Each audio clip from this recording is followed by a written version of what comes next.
Hi friends, ఈరోజు వచ్చేసి మనం 33 క్లాస్ అనమాట. ఈరోజు చేయబోయే జాయింట్ ఏంటి అంటే చాలా మంచి జాయింట్ అనమాట. ఈ జాయింట్ బాగా మీరు చూసుకోండి.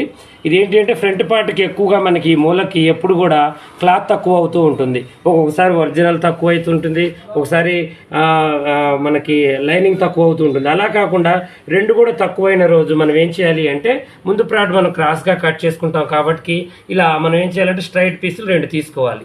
రెండు తీసుకొని ఇలా స్ట్రైట్ మీద కరెక్ట్గా దీన్ని ఇలా చూడండి, దీన్ని కూడా స్ట్రైట్ మీద దీన్ని ఇలా రివర్స్లో పెట్టుకొని చక్కగా మనం ఏం చేయాలి అంటే ఈజీగా మనం కుట్టు అనేది వేసుకోవాలన్నమాట. ఇలా చూడండి, చాలా సింపుల్ ప్రాసెస్. ఇది కూడా మనం బ్లౌజ్కి చంకపేలిక వేస్తాం చూడండి, అలాగే వేసుకోవాలి. చాలా నీట్గా వస్తుంది. ఈ జాయింట్లు ఇలా వేసామనుకోండి, ఇక మనకు బోటిక్ షాప్లలో మనం వర్క్ చేసినట్టే ఉంటుందండి. లోడింగ్ జాయింట్ అంటారు దీన్ని. చాలా బాగుంటుంది. ఓకేనా? ఇలా కట్ చేసి కుట్టు వేసేసుకోండి. ఇలాంటివి మంచి వీడియోలు, మరిన్ని వీడియోలు మన పాషా టైలర్ యూట్యూబ్ ఛానల్లో